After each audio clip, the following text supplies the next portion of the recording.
Good evening, सत श्री अकाल, वाहिगुरु जी का खालसा, वाहिगुरु जी की फतेह। क्योंकि समाज सुधारक रीट में लगता है टॉपिक। समाज सुधारक में 3 ढंग से पढ़ लेना, विवेकानंद जी को और राजा राम मोहन राय जी को और स्वामी दयानंद सरस्वती जी को। इन तीनों को अच्छे से पढ़ लेना। हो सकता है पढ़ा ही नहीं होगा, ऊपर वाले ने चाहा तो पढ़ा ही नहीं होगा अभी तक। बहुत सौ ने तो पता ही नहीं कि ये भी हमारे लगते हैं कि बहुत से तो ऐसे भी महान आत्माएं हैं। पीछे पटवारी की तारीख घोषित हुई तो पीछे 50% कमेंट तो ऐसे थे। कैसे थे पता है? सर सिलेबस बता दो पटवारी का। ऐसी भी आत्माएं हैं। तुम रीट में भी ज़्यादा चिंता मत करना, तुम्हारे भी कंपटीशन ज़्यादा नहीं है। भाई हम पढ़ने वाले बच्चों की बात करें तो बहुत से ऐसे, जैसे मैं देखता हूँ बहुत सारे टीचर है साइकोलॉजी वगैरह के या फिर कुछ रीट के लिए जो स्पेशल लेके आ रहे हैं, उन वीडियो पे अधिकतम 50,000 व्यूज आते हैं। रीट की कोई सूचना भी डाल दें और ये लिख दें कि ये 10% रीट में आएंगे, तो उस वीडियो को देखने वाले अधिकतम 50,000 होते हैं। भलाई कोई डाल दो, एवरेज बताया मैंने। ये पढ़ने वाले मान लेते हैं, इनमें से पढ़ने वाले तो आधे ही हैं, लेकिन पूरे ही मान लेते हैं। हम मान लेते हैं ये 50,000 पढ़ते हैं। और मान लो कुछ ऐसे भी हैं जो इस दुनियादारी से अलग हैं, जो यूट्यूब सबसे अलग है, वो इतने ही और मान लेते हैं। यानी मात्र 1 लाख बच्चों के बीच में कंपटीशन है।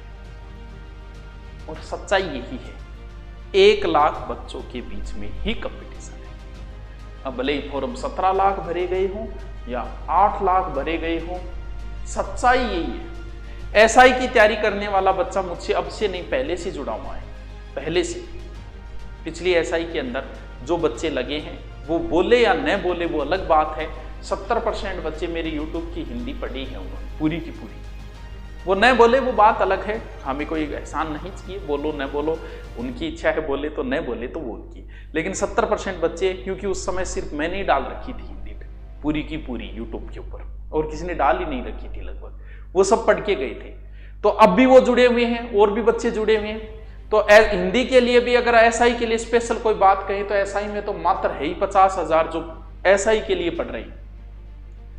तो ज्यादा कंपटीशन नहीं है, डरने की जरूरत नहीं है। अगर आप संख्या देख के डर रहे हो तो फिर युद्ध नहीं जीते जाते। बाहुबल संख्या बल से कभी युद्ध नहीं जीते जाते। चिंता करने की जरूरत। और जो बच्चे पूछ रहे हैं क्या करना है, क्या, पहली बात तो लास्ट टाइम में कभी नई किताबें नहीं खरीदी जाती। समझा करो इस चीज को बस। नई किताबें, जितनी पुरानी किताबें हैं, ये पिछली बार क्या रही थी, अधिकतम कितने गए थे पता है? शायद 138 नंबर थे अधिकतम जिस बच्चे के आए थे रीट में। रीट लेवल फर्स्ट की भी यही थी, किसी के 137, यानी शायद 138 थे। रीट में जो टॉप पे रहा उसके 138 थे। तुम्हें 138 नहीं चाहिए, तो ये तो टॉप वाले के। रीट में जो बच्चा टॉप आया था पिछली बार उसके 138 थे। तुम तो 120 तक पहुंचोगे तो भी लग जाएगा, काम चल जाएगा। तो फिर एक किताब से बाहर मैटर नहीं जाता है। नई नई किताबों के चक्करों में मत आओ। लास्ट टाइम में कभी भी किताब नहीं खरीदी जाती। लास्ट टाइम में ऑब्जेक्टिव ज्यादा से ज्यादा निकाले जाते हैं। पीछे के आए हुए पेपर निकाले जाते हैं ज्यादा से ज्यादा, वो भी मॉडल पेपर लाके निकालो। अब ज्यादा से ज्यादा अभ्यास जरूरी है, ना कि नई किताब लाके पढ़ना। नई किताब लाके जो पढ़ेगा वो उसकी बहुत बड़ी मूर्खता होगी। कोई नई किताब मत लाओ, सिर्फ ऑब्जेक्टिव ले आओ। कोई ऑब्जेक्टिव निकालो, ज्यादा से ज्यादा ऑब्जेक्टिव का अभ्यास करो अगर तुम्हें सिलेक्शन चाहिए। ये तो टॉप वाले के नंबर बताए हैं। तुम तो 120 125 का टारगेट करते हो तो भी आराम से हो जाए। ये तो टॉप वाले के नंबर है 138, जो टॉप रहा था रीट के अंदर उसके बताइए। हाँ, सेकेंड लेवल रीट के टॉपर के है, ये टॉपर के नंबर है।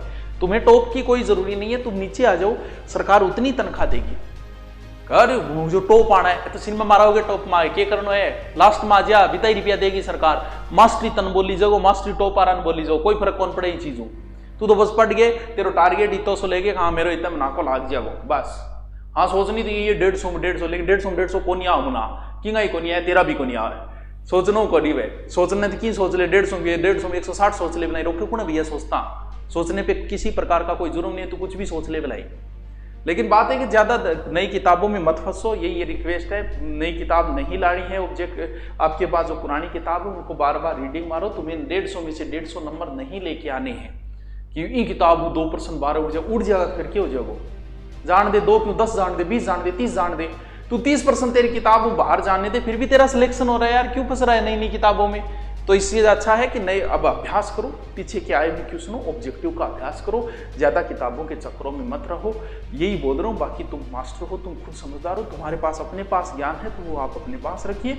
और 20 से 30% क्वेश्चन आते हैं पीछे के, रिपीट होते हैं एज इट इज। भले RS का दे दो, भले IAS का दे दो, भले नेट का दे दो, भले रीट का दे दो, तुम्हारे जचे वो एग्जाम दे दो, 20 से 30% क्वेश्चन रिपीट होते हैं। ज्यादा से ज्यादा ऑब्जेक्टिव निकालो, रिपीट मारो। आपके पास जो भी नोट्स और किताब है सिर्फ उसी को घोटो, नई नई किताबों के चक्करों में। हाँ, ऑब्जेक्टिव नहीं ला रहे हो तो ले आओ, चाहे कोई बात नहीं, लेकिन जो डिटेल वाली किताबें अब इनके चक्करों में मत आना।